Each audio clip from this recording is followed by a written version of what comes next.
시청자 여러분 안녕하십니까. 지금부터 저녁의 안보정로를 시작하겠습니다. 이번 시간에도요, 이 이태원 사태와 관련해서 계속 쏟아져 나오고 있는 뉴스들 중에 여러분들이 꼭 참고하실 그런 뉴스들만 엄중히 골라가지고 여러분께 정리 분석해 드리도록 하겠습니다. 자, 뭐 뉴스가 워낙 많아가지고요. 저도 감당하기가 굉장히 어려운데 정말 뭐 안타까울 수밖에 없어요. 정말로. 예. 자, 그래서 오늘 첫 번째 뉴스는요, 윤석열 대통령의 지시에 따라서 지금 현재 용산을 갖다가 특별 재난 지역으로 정부가 선포를 했습니다. 그래서 사상자에 대한 지원이 최우선 과제인 만큼 부상자의 치료와 그리고 사망자의 장례 지원이 부족함이 없도록 최선을 다해달라. 이러한 윤석열 대통령의 지시에 따라서 이런 특별 재난 지역으로 선포를 했고요. 그리고 이 대통령실에서 밝힌 내용에 따르면 사고가 일어난 지 만 하루도 안 돼서 특별 재난지역으로 선포하게 된 것은 바로 국정의 최우선순위를 사고 수습과 후속 조치에 둔다는 오늘 윤석열 대통령의 오전 담화문에 따른 조치다. 이렇게 입장을 밝히고 있습니다.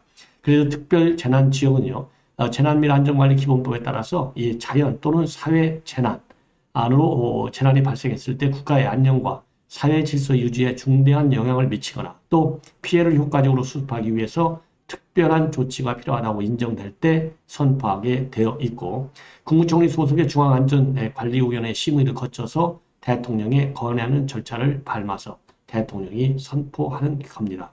그래서 지난 3월에요. 이 경북과 그리고 강원도에 대형 산불이 왔을 때 특별 재난 지역이 선포됐고 7개월여 만에 이번에 다시 이태원 사태로 인해서 선포되는 겁니다. 그래서 대통령실 대변인이 발표한 바에 따르면은 이 특별 재난지역 선포를 통해서 정부는 재난안전대책본부 심의를 거쳐서 부상자 치료비 그리고 사망자 장례비와 같이 사고를 당한 분들에게 필요한 비용을 지원할 수 있게 되고, 이러한 지원은 용산 구민 여부와 상관없이 모두에게 동일하게 적용된다. 이런 입장을 밝혔습니다. 그리고 윤 대통령은요, 행안 장관한테 사상자에 대한 지원이 최우선 과제이기 때문에 부상자의 치료와 사망자의 장례 지원에 부족함이 없도록 최선을 다하라. 이렇게 당부했다고도 밝히고 있습니다. 참고로 여러분들께 이미 대통령 담화문을 소개했듯이 우선 부상자에 대한 신속한 의료 지원, 윤석열 대통령이 아침 담화문에서 강조했고요. 관계 공무원을 1대1로 매칭시켜서 지원에 빈틈이 없도록 하겠다. 그리고 앞으로 재발 방지하지 않도록 각별한 원인 규명을 하겠다. 이런 입장을 밝힌 바 있고, 11월 5일까지 국가애도기간을 정해서 모든 관공서 정부 부처에는요, 조기가 개항되게 되도록 되어 있습니다. 자, 정말 특별 재난 지역으로 선포되기 때문에 모든 조치 신속하게 그리고 빠짐없이 잘 이루어지리라 이렇게 기대를 하고요. 그리고 이번 이태원 참사와 관련해서 이 군인과 군무원이 3명이 포함된 것으로 밝혀지고 있습니다. 그리고 4명이 지금 중경상을 입은 것으로, 그래서 군병원과 민간병원으로 이송이 돼서 치료를 받고 있고, 군은 오늘 하루요, 전군 장병에 대해서 골프와 음주 회식 금지령을 내렸고, 특히 간부를 대상으로 해서는 조기 개항을 하도록 지시를 했습니다. 그리고 수방사령부 장병 20여 명이 오늘 이 새벽 차량과 인파로 혼란이 극심한 현장에 출동해서 구조 지원 작업에 나섰다. 그리고 국군 수도병원과 국군 서울지구병원도요, 부상자 치료와 영안실 지원에 대비하고 있는 것으로 그렇게 알려지고 있습니다. 자, 이번에는요, 이런 이 사고, 특히 15년 전에 이러한 유사한 압사 사고를 경험한 이 전문 의대 교수가 말이죠. 용인에 있는 세브란스 병원의 응급의학과 교수 이경원 교수인데, 이분이 15년 전에 이러한 유사 사고 경험을 바탕으로 해서 이번 사고를 진단했어요. 그래서 일각에서 이건 후진국형 사고가 아니냐 이렇게 비판을 하고 있는데, 이거는 절대로 후진국형 사고가 아니다. 사람이 많이 몰리고 게다가 경사로라면 언제 어디서든지 발생할 수 있는 위험이 있는 사고다. 이런 입장을 내놨는데요. 이경원 교수의 경우에는 2005년도 10월 3일 날 경북 상주 시민운동장에서 발생했던 이 사고에 관해서 임상적 고찰이라고 하는 제하의 논문을 2007년도에, 그러니까 2년이 지나서죠. 당시에 2007년도에 대한응급의학계지에 게재를 한 바 있는 전문가이고요. 또 어제죠. 29일 날 밤에, 그러니까 사고 직전, 그리고 오늘 아침 8시까지 경기 소방본부에서 이 당직 근무 중에 이태원 사고를 접했는데 이때 구급대원들의 의료 지도를 한 바 있습니다. 그래서 이 교수의 이 진단을 여러분께 말씀을 드리면요. 이게 2005년도에 있었던 상주 사고하고 유사점이 뭐냐? 그러니까 경사로에서 사고가 발생한 점이 유사점인데 상주 운동장의 직3문 앞 경사각 15도의 약한 경사로에서 발생했는데 이번 사고 장소의 경우에는 상주보다도 훨씬 더 심하고 인파도 더 컸다. 그러면 경사로가 왜 문제가 되느냐? 평지나 오르막보다 압사 사고가 나기가 쉽고 경사로에는 엄청난 인파가 몰리고 앞뒤 군중 간에 정보가 제대로 소통되지 않으면 압사가 발생할 수 있다. 그리고 이게 후진국형 사고다 이렇게 비판도 있는데 어떻게 된 거냐? 그러니까 인도네시아 축구장에서만 압사 사고가 발생했느냐? 않다. 그렇지 않다. 영국 축구장, 미국의 공연장, 그리고 이스라엘의 종교 행사장에서도 발생이 됐는데 이번처럼 경사진 좁은 공간에서 인파가 몰리면 선진국, 후진국을 가리지 않고 발생을 한다. 발생을 한다. 그러면서 사고는 순간이기 때문에 이번 사고도 압사 사고의 전형이고 서울 같은 대도시뿐만 아니라 작은 도시에서도 생길 수 있다. 그리고 사전에 막을 수 없냐?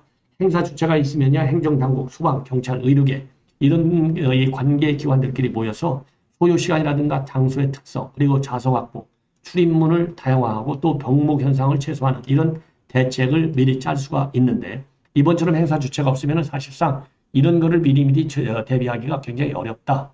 그리고 사후 대처가 늦었다는 지적과 관련해서는 사고 장소에 워낙 많은 인파가 몰려서 사고 후에는 재난 의료 지원팀이 접근하는데도 1시간이나 걸렸다고 하는데 인파를 통제하기가 쉽지 않고 이런 점이 이 압사 사고의 전형적 모습이다라고 밝히고 있습니다.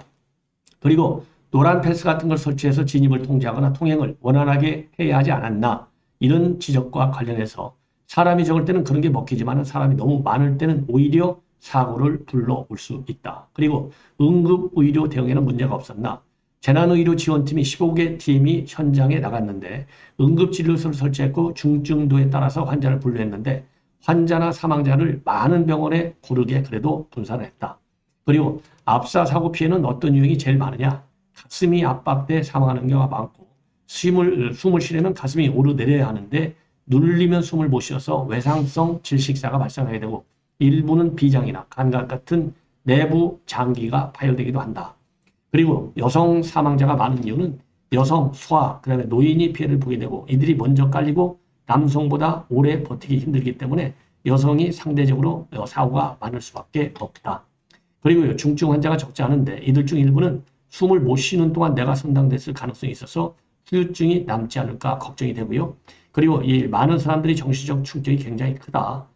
그래서 경증 환자, 현장 목격자, 유족 등이 불안장애, 공황장애, 외상 후 스트레스 장애 등에 시달릴 위험성이 크고 이들의 정신적 충격 치료에도 집중을 해야 한다. 이러한 입장을 내놨습니다. 자, 그리고 이와 관련해서요. 지금 이제 JTBC에서 보도한 바 있는데요. 신경정신의학회에서 긴급 성명을 발표했습니다. 한마디로 얘기해서요. 지금 이제 TV 이 보도 또 SNS 같은데 혐오 현장 영상 유포가 무분별하게 유포되고 있고 또 혐오적 표현도 마구 지금 돌아다니고 있어요. 이와 관련해서 이런 걸 중단해달라라는 요지의 성명문을 냈습니다. 그래서 인명피해가 큰 사고로 인해서 국민은 또 하나의 커다란 심리적 트라우마를 경험하게 됐는데 추가적인 심리적 트라우마 발생을 예방하기 위해서 여과 없이 사고 당시 현장 영상과 사진을 버티는 행동은 중단해 달라고 촉구하고 있습니다. 그리고 사고 당시의 참혹한 영상과 사진이 SNS를 통해서 여과 없이 공유되고 있는데 이러한 행위는 고인과 피해자 명예를 훼손해서 2차, 3차 피해로 이어질 수 있다. 이러한 우려를 하고 있어요. 그러면서 재난 상황 온라인에서 나타나는 혐오 표현은 큰 고통 속에 있는 유가족과 현장에 있었던 분들의 트라우마를 더욱 가중하고 회복을 방해하게 되고 혐오와 낙인은 사회적 갈등을 유발해서 재난 상황을 해결하는데 어떤 도움도 되지 않는다. 이러한 입장으로 내놨기 때문에요. 이러한 이 성명을 보더라도 이러한 이 무분별하게 동영상이라든가 또는 혐오적인 표현을 유포하는 그런 네티즌들이라든가 또 일부 불순 세력들 자제할 필요성이 있지 않나 이렇게 생각이 듭니다. 그리고요. 이번에는 지금 현재 경찰에서 대대적인 수사팀을 지금 편성해서 본격적인 수사에 작수했습니다. 그래서 경찰수사본부는요, 서울청 수사차장을 본부장으로 하고 전담수사팀이 105명, 피해자 보호팀이 152명, 과학수사팀이 151명으로 나누어져 운영이 됩니다. 그래서 총 475명의 경찰이 지금 이번 수사팀에 합류하게 되는데요.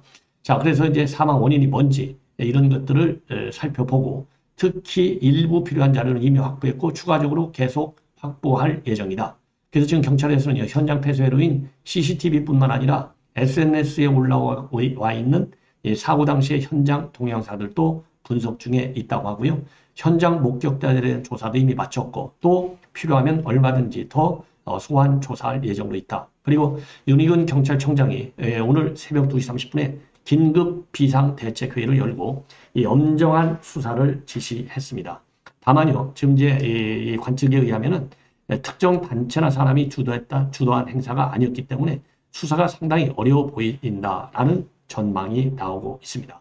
그래서 이번에는요, 또 이 지자체의 안전관리 책임에 대해서도 상당히 빠른 속도로 수사가 진행될 것이다 라고 지금 알려지고 있어요. 자, 그래서 말이죠. 지금 해밀턴 호텔 인근에 이 좁은 골목길들이 여러 개가 있는데 왜 하필이면 이 골목길에서 대대적으로 사고가 일어났느냐. 이것이 이제 지금 의문사항 중에 하나로 되어 있는데 그 내리막길 지점에서 무슨 일이 있었느냐. 지금 중앙일보 보도에 의하면요. 어느 한순간에 누군가 춤을 추기 시작하면서 순식간에 인파가 몰려들었다고 합니다. 그래서 어젯밤 11시쯤에 이 현장을 목격한 이 30대 직장인이 중앙일보에 밝힌 내용을 보면요. 거기서 헬로윈 복장을 한 누군가가 춤을 춰댔는데 그걸 구경하려고 하는 사람, 그리고 막차 타고 집에 가려는 사람, 막차 타고 막 도착한 사람, 이런 사람들이 한꺼번에 골목길에 뒤섞여져 있다는 겁니다. 그리고 또 다른 목격자도 현장에 유명 인플루언서가 나타났다고 소문이 나면서 사람들이 몰려들었다. 그러다가 사람들의 무게중심이 무너지면서 딸리더라. 다들 살려달라고 외쳤는데 누구도 움직일 수 없었던 것 같다. 이러한 얘기를 하고 있어요. 그래서 이 부분도 경찰 수사를 통해서 철저하게 밝혀져야 할 대목이 아닌가 이렇게 생각이 듭니다. 자, 이와 관련해서 이것도 이제 중앙일보 보도 내용인데요. 자, 한국 이번 사건의 경우에는 주체가 모호하면 대체적으로 그동안에도 보면 방치되는 경우가 있다. 그래서 이 관련 매뉴얼에 사각지대가 있다. 우리 한국의 경우. 그런데 홍콩의 이태원의 경우는 아주 질서정연하다. 그리고 홍콩 이태원이라고 볼 수 있는 라이컨강. 여기에는 말이죠. 이 경찰에서 철저하게 통제를 한다. 란카이퐁이죠. 란카이퐁 광장.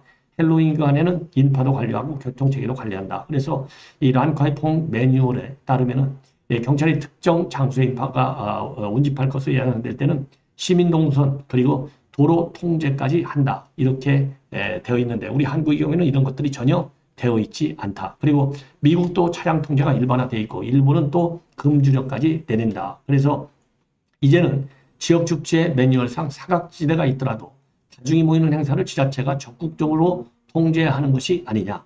그래서 모든 행사까지는 아니더라도 지역별로 장소 상황에 따라서 일정 규모 이상 인파가 몰릴 것으로 예상되면 지자체가 경찰, 소방과 협력해서 안전관리 계획을 세우고 인력을 배치해서 인파를 분산하는 이런 조치를 해야 된다. 그리고 기존 매뉴얼을 사각지대로까지 확장해야 되고 그래야만이 이 책임 소재도 분명해진다. 이런 의견을 남기훈 창신대 소방방재학과 교수가 내고 있습니다. 그리고 김광일 전 인제대 방재연구센터장은요. 뭐라고 의견을 내놓고 있냐면 사회재난은 자연재난과 달리 통제가 가능하다는 측면에서 사전 통제가 중요한데 지자체가 더 적극적으로 관계기관은 물론이고 상인과 등 주민들에게 협조를 요청하는 방식으로 사전 통제에 나섰다면 이번처럼 큰 사고로 이어지진 않았을 것이다. 그래서 지방자치단체, 소방, 경찰 이런 관계기관의 유기적인 사전 협조가 상당히 중요하지 않나 이런 의견을 전문가들이 제시하고 있습니다. 그리고 오늘 민주당도요. 이재명 대표 주재하에 긴급 최고위원회를 열고 초당적 협력을 약속하고 나섰습니다. 그래서 지금은 수습에 만전을 기할 때다. 그래서 정부의 사고 수습과 치유를 위한 노력에 초당적으로 협력하겠다.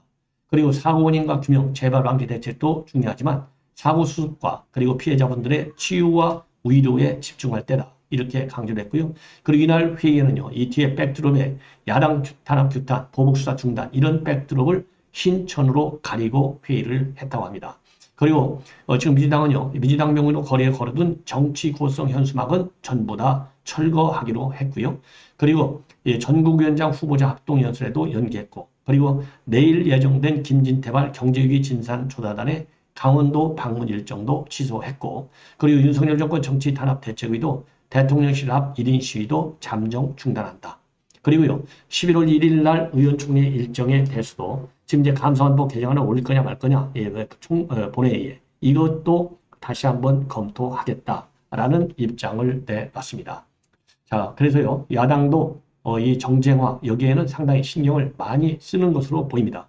저도 일찍이 어제 심야 방송부터 이거 어마어마한 이거 사고인데 이 사건을 정쟁화시키지 말아라. 정치적인 갈등 이슈로 키우지 말아야 된다라는 점을 저도 지적한 바 있는데 다행히 이재명이도 그런 의견을 낸 것 같고요. 이러한 입장문을 내면서 순간 울컥도 했다고 합니다. 자, 뭐 이재명이 하도 이 울컥을 잘하니까요. 얼마나 진정성 있는지는 모르겠지만 이번 울음까지도 제가 이 정치적인 의미를 가지고 있다. 그렇게 논평은 저도 자제하겠습니다. 사람이라면 이 정도 사건에서 눈물을 안 흘린다. 그러면 뭐 그건 사람이 아니죠. 그 다음에 이제 박지원이가 또 오늘 사고에 관해서요. 윤석열 정부의 책임을 지적하고 나섰어요. 자, 이게 그래서요. 민주당은 지금 속으로는 부글부글 지금 하고 싶은데 지금 여론이 용납을 안 하기 때문에 이 책임론을 하지 않고 지금 이재명이가 얘기한 대로 지금은 수석 우선이다. 이런 입장을 내놓을 것 같은데요. 자, 이게 정장화되지 않도록 우리가 여론의 압박, 이 분위기는 계속해서 유지해 나가야 될 것이 아니겠는가. 그래서 정말 이 죽음을 말이죠. 특히 젊은 이 분들의 죽음을 갖다가 정치에 이용하려고 하는 야당 일각의 정치인들 그리고 또 인물들 조심해야 된다. 이런 분위기를 계속 유지해 나가는 것이 상당히 이번 사태와 관련해서 유족들에게 그리고 피해자들에게 2차 가해를 막는 가장 추동적인 출발점이 되지 않나 이렇게 생각을 합니다. 그래서 이 박지원도요. 오늘 페북에 통해서 애도하고 또 분명한 그러시면서도 분명한 인재고 자 그렇기 때문에 윤석열 정부의 책임론이 불가피하다. 이렇게 지금 주장을 하고 있어요. 그러면서 영수회담이 시급하니까 민주당이 먼저 제안하라. 이렇게 나오고 있는데요. 자 이미 우리 지금 여당에서 그리고 윤석열 대통령은 물론이고 대통령실에서 지금 전원 비상대기에 작성하면서 원인 파악은 물론이고 그 다음에 사후 수습에 만전을 기하고 있는 상황이 아니겠습니까? 여기에서 여야 무슨 영수회담, 영수라는 것은요 지금 상황에 맞지도 않아요. 아니 뭐 대통령이 지금 어디 뭐 우리 국민의힘 당 대표 아니지 않습니까? 그래서 이거는 인식 자체가 이 박지원이 그동안에 뭐 좋은 얘기도 많이 했는데 박지원 인식 자체에 문제가 있다라고 저는 주장을 하고 싶습니다. 자 이번에는요 이태원 현장에 출동했던 경찰관이 SNS에 글을 올려서 더 살리지 못해서 죄송하다. 이러한 또 글을 올려서요. 이제 언론에 많이 보도되고 있어서 이 내용을 조금만 말씀을 드리면 이렇게 되어 있어요.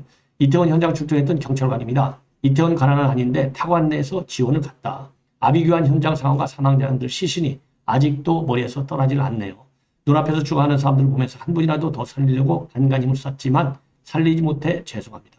현장에서 고생하신 경찰 소방 의료진 저희를 도와주신 일반 시민들 감사합니다. 삼가 고인의 명복을 빕니다. 뭐 아주 옳은 얘기를 했는데요. 그러면서 이런 글이 올라오니까 이 네티즌들 자책하지 마시라. 경찰관님들 잘못이 아니다. 정말 고생 많으셨다. 트라우마가 생기지 않길 바란다. 이런 위로의 댓글이 이어졌고 공감을 의미하는 하트 표시도 1000개 정도가 쏟아졌다라고 나오고 있는데 글쎄요 뭐 저도 공감합니다. 그런데 이 경찰 병력들도 수백 명이 지금 동원이 돼서 수사에 나서고 있는 그런 상황인데 경찰관의 기본 직무가 뭐 이런 이 구조 작업하는 거 아니겠습니까? 그래서 이 경찰관들이 이 SNS에 올리는 것은 좀 자제하는 것이 최선의 방법이 아니냐. 물론 뭐 좋은 얘기를 했고 좋은 또 이 댓글도 달려 있어서 그나마 다행인데 이 경찰관 공무 집행하는 이 경찰관들이 이렇게 본인의 느낌을 SNS에 올리는 거 표현의 자유니까 법률적으로는 통제할 수가 없겠지만 사안의 엄중성에 붙여볼 때 그냥 조용히 철저한 자기 직분을 수행하는 것이 공직자로서의 이 기본 자세가 아닌가 저는 그렇게 생각합니다. 시청자 여러분 이것으로 본 방송을 마치고요. 이제 저녁 식사 후에 또 여러분들을 찾아뵙도록 하겠습니다. 대단히 고맙습니다.